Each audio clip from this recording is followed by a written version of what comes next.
flat earthers started asking, all right, so where's the science? Where are the experiments that you have that prove what you're trying to assert? All of a sudden, they don't have any.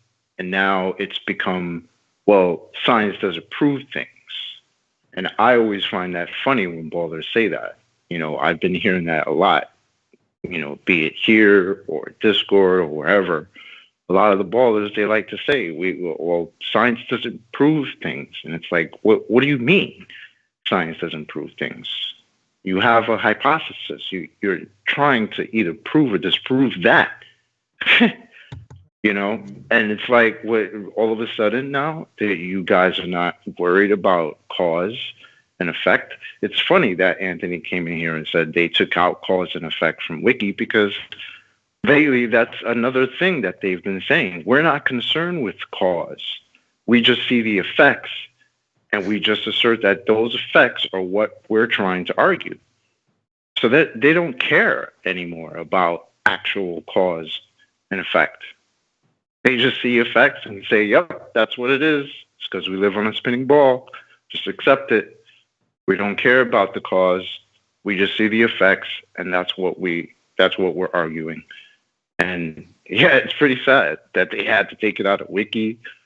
I mean, they're changing the rhetoric in real time, and it's obvious. But their projected criticism of us back in 2015, 16, and spilling into 2017. If I say these two words, I'm sure it'll prick the hairs on the back of everyone's necks up. Flat earthers are, quote, science deniers, and how the tables have turned. Exactly. What that was projection of their own failings. Like any con man, most of the long con is built up on bluff. Well, they were bluffing us the whole time. We've got science. Science proves we're on a spinning ball. That's what we were told. What are flat earthers? Well, they're science deniers. Well, let's break that down. What does that actually mean? It means they're projecting their pseudoscience as proving things, whilst simultaneously calling us pseudoscience deniers. Now, I'm happy to, now that it's been broken down, go along with that. Yeah, we are absolutely denying what they call science. Because it isn't science. It's pseudoscience. Now, the tables have turned 2017, 18 and 19 to the point where, like you say, they're having to edit Wiki to change the fundamental principles of science so that it meets their ends when they peddle their pseudoscience. Well, isn't this an interesting turn of events? The flat earthers are the ones talking about actual science, cause and effect relationships, hypothesis-based predictions that are validated or invalidated by systematic experimentation. We, the flat earthers, are talking about science. The purveyors of the heliocentric model aren't. They're pseudoscientists. And this is what will change the game in this arena. The recognition of this very detail. The people who tell you we're on a globe are pseudoscientists. They don't have any scientific validity. And what are we talking about here and trying to educate our audience in as flat earthers? Actual science. Legitimate cause and effect relationships being established through scientific prediction hypothesis that's validated or invalidated with systematic experimentation. That's what we're talking about as flat earthers. Quick, censor them! Like you said, 2015, 16, and 17. Science proves the spinning ball. Well, how can science prove the spinning ball in 2015, 16, and 17? Now we're getting science doesn't prove things. Ballers, hello, SA. You're holding two mutually exclusive truths at the same time. Clowns. Gotcha. I got you by the short hairs. I had you by the short hairs the first day I arrived here, and I'm never letting go. As it's on this channel, you might as well do a quick plug to when that very first discussion within a fortnight of you being in the Flat Earth arena, what was it, late 2015? Your discussion with Rumpus. Early 2016. Early 2016. So when's that actually going to air? Which one? The very first discussion you had, you came in and debated Rumpus immediately, pretty much. Oh yeah, the rumpus. Yeah. That's a good question. In the next, how about this? I'll give myself some leeway. In the next 2 months, I want pomp and circumstance with this. Fair enough. It's going to get a fair few mentions, so check it out. It was, like I say, late 2016. Quantum Eraser had only just joined the circuit, and on a channel with virtually nobody watching, he stepped in the ring with Paper Explanator as the debate moderator, if you can call it that, and Rumpus being the person with the affirmative claim that Earth is a sphere. It didn't end well. I think it was, if I'm not mistaken, that was on Sensei's channel, and I think it was the first week, June 2016. Okay. Mid 2016. That was about the time you came into this arena, right? You'd been debating other fundies before that. Yeah, evolution fundies for the past 9 years before that. Yep. With virtually the same arguments, right? They are the same arguments. It was the evolutionist and the Einstein and Newtonian peddlers. So I was in this game for a long time. Right? It was an easy jump. Right. So linking that, you back in the day would ask in chat threads and forums when you had claimed scientist in air quotes, post a formal hypothesis for anything. I love that. That cracks me up every time. Don't you like that one? I like that a lot. Post a formal hypothesis for anything. Let's see how you get on. Most of the time, they don't know what a hypothesis is. Sorry. No, they didn't get on. They still don't get on.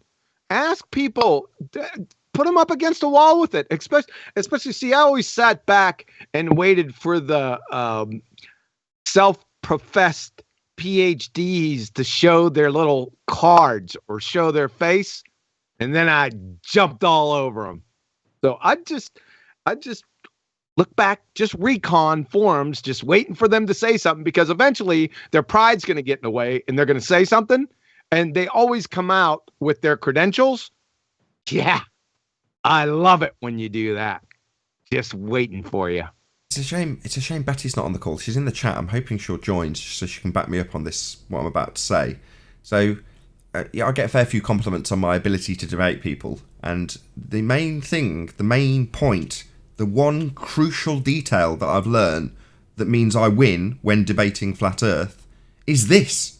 Knowing what actual science is means I win. It is pretty much as simple as that. Now, the reason I'm saying I hope Betty will join the call, if she does, I'm sure she'll pipe up. If she doesn't, no pressure, Betty, no pressure. She went and had 2 debates, and she was mentored on both occasions by Quantum Eraser. Now, I'm going to hopefully get a bit of participation from Quantum Eraser. What was the tip that you gave Betty? Negative. She wasn't mentored. I told her a long time ago, I think before she went on Red's Pretenderic, I said, listen, I said, when he's going to throw some curveballs at you, just stick with the scientific method. It'll never treat you badly. Right? That's what I said. Right. Yeah.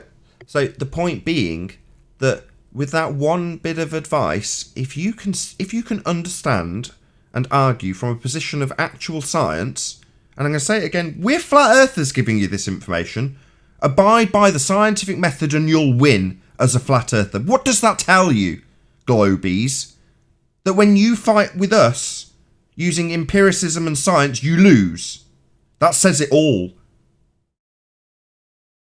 I'm getting all fired up for a reason. We've been lied to, right? The Earth's not a sphere. Why have we been lied to? Well, because people peddle pseudoscience and call it science.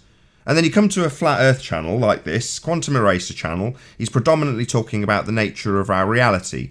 The nature of our reality being it's a plane. It's not a sphere flying through a vacuum. And we're the ones that get censored. We're the ones that get wiki disclaimers below us talking about reifications of flat Earth models being archaic. That's what we get for telling our audience, use the scientific method. Stick to it, and you'll find out more about your reality. with empiricism. And if you use that in this arena of debating about the nature of our Earth, you'll win against people who assert that the Earth's a globe. If you stick to the scientific method. I mean, this should resonate with everybody in the audience, not just flat earthers that listen to the show and go, yay, he's got him over a barrel with a question about whether or not they've established cause and effect and got empiricism for their claim when talking about a bloody star or something nonsensical like travelling to the moon. No, they haven't got any of this. None of it's scientifically validated. And this is how we're winning. With real science. Something that nobody in high up academia is ever going to disagree with you on. In other words, as a flat earther, you can argue this subject up to the level of academia, and unless they're indoctrinated globe-worshipping slaves or zealots, they can't disagree with you. You're the one who's right when you're arguing from the position of the scientific method, not the globe heads, not the people who believe the space is real. This is, to me, quite amazing. It was back when I first got hold of the information. It got quickly shattered. I'll mention him now. When I was told, oh no, this knife cuts both ways. One day you'll be chopping Bob Nodell's head off with the exact same information. But that aside, it's glorious, right? We're winning as flat earthers because we're adhering to the scientific method. Isn't that glorious? It is for me. I think it's fantastic. A method that's absolutely ingrained in academia and has established bettering society with technology based on the application of that scientific method. Things move on in life because of this method, and it's on our side as flatties. Wonderful. Sorry about my extended diatribe. Should we continue with the presentation? No, it's warranted. It's like a nice warm blanket, isn't it? Yeah.